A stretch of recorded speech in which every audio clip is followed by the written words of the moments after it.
आपका परिचय क्या है, क्या नाम है आपका? महेंद्र सिंह तंवर। कहाँ के रहने वाले हैं? राष्ट्रीय अध्यक्ष अखिल भारतीय क्षत्रिय महासभा। ये जो तीसरी रथ यात्रा आप लोग के द्वारा निकाली गई है, इसका उद्देश्य क्या है?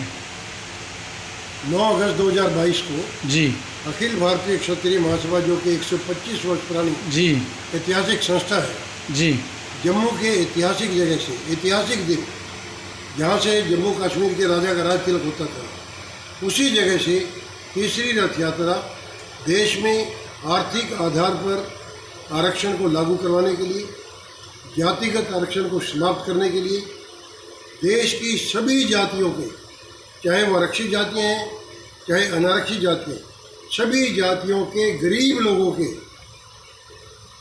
लिए आर्थिक आधार पर आरक्षण को लागू करने के लिए ये रथ यात्रा निकाली है। और इसके साथ जो दूसरा हमारा मुद्दा है, जाति का आरक्षण समाप्त हो, ये तो है। दूसरा मुद्दा है सामाजिक समरसता। सामाजिक समरसता देश में लाएंगे हम, ये हमारा संकल्प है। लेकिन जब तक जातिगत आरक्षण रहेगा तब तक समाज में सामाजिक समरसता नहीं आ सकती। आज सारे देश में जाति के नाम पे, धर्म के नाम पे, वर्ग के नाम पे, मजहब के नाम पे, इलाके के नाम पे पूरा देश वर्ग संघर्ष के किनारे पे खड़ा है। सर, आपका परिचय क्या है? मैं group captain doctor Jaipal Singh Chauhan, Akhil Bharatiya Kshatriya महासभा पूर्व सैनिक कल्याण परिषद का राष्ट्रीय अध्यक्ष हूँ। सर, हम ये जानना चाहते हैं कि जो अखिल भारतीय क्षत्रिय महासभा का ये तीसरी रथ यात्रा है, यह सर कितने दिनों तक चलेगा? जो है अभी जो है, जैसा कि हमारे राष्ट्रीय अध्यक्ष ने बताया, ये 9 अगस्त को जम्मू से शुरू हुई थी और अब 7 अक्टूबर को ये दिल्ली के जंतर मंतर पर समाप्त होगी। लेकिन मैं 2-3 चीज़ें बताना चाहता हूँ। जी। आज़ादी को 75 वर्ष हो गए। जी। हर एक सरकार या हर एक राजनीतिक पार्टी एक चीज़ ज़रूर बोलती है कि हम इस देश के अंदर राम राज्य लाएंगे। जी। कोई भी पार्टी हो, स्वतंत्रता से लेकर आज तक, सबका साथ सबका विकास, ये हर एक व्यक्ति का नारा हो। जी।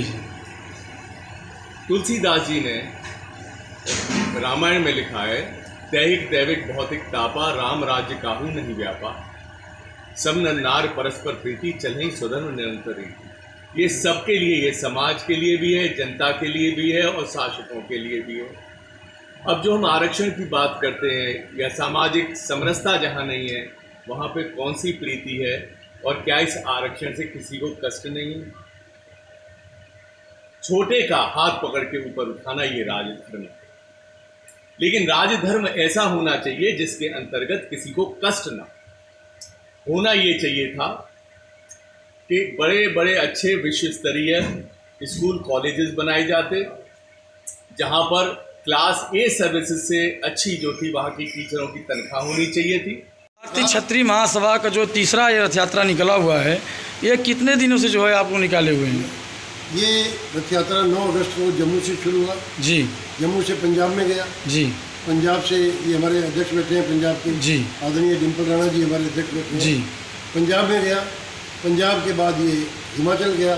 हिमाचल से उत्तराखंड, उत्तराखंड से चंडीगढ़, वेस्टर्न उत्तर प्रदेश, हरियाणा, हरियाणा से मध्य प्रदेश, मध्य प्रदेश से छत्तीसगढ़, नहीं महाराष्ट्र, मध्य प्रदेश से महाराष्ट्र, महाराष्ट्र से छत्तीसगढ़, बंगाल, उड़ीसा, झारखंड, बिहार होते हुए ये अब गोरखपुर के रास्ते से अभी हम यहाँ पर ये वाराणसी में आए हैं।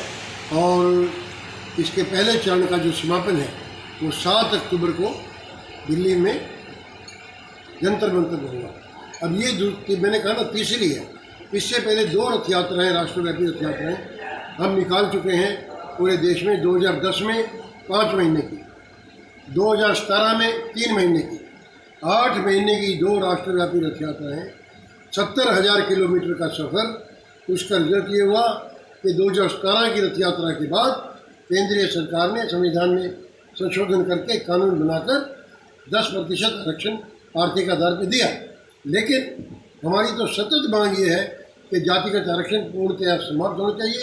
ये तो केवल ऊँट के मुंह में जीरे के समान है। ये जो आरक्षण है कैंसर से भी बड़ी भयानक बीमारी है।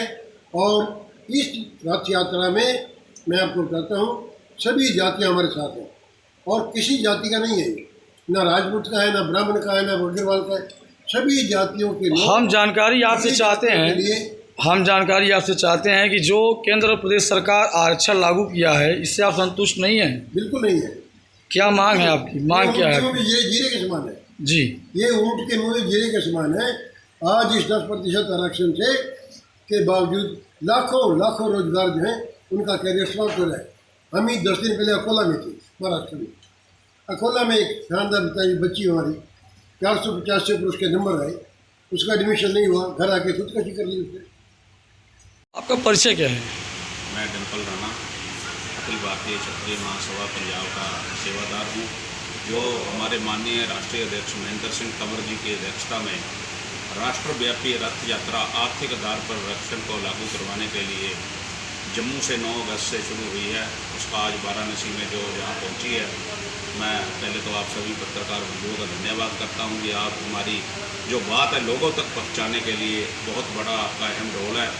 और जैसे कि हमारे आदरणीय अध्यक्ष जी ने बताया, अभी जिस दिन से यात्रा शुरू हुई है, समाज के सभी वर्ग के लोग, चाहे वो SC भाई हों, चाहे ब्राह्मण हों, चाहे क्षत्रिय हो, चाहे जाट हो, सब वर्ग के लोगों ने इस यात्रा में तन मन धन से सहयोग दिया है। और आज जो समय की मांग है कि आज जो हमारी युवा पीढ़ी है, जो बच्चे बच्चियां पढ़ लिख के जिनको दाखिले नहीं मिल रहे, जिनको नौकरियां नहीं मिल रही है, बहुत बड़ा जो आज के टाइम में हिंदुस्तान में एक एटम बम बना हुआ है, उसकी जो आवाज़ है महेंद्र सिंह तंवर जी और इनके जो साथी हैं, जो 50 दिन से पूरे देश का भ्रमण कर रहे हैं।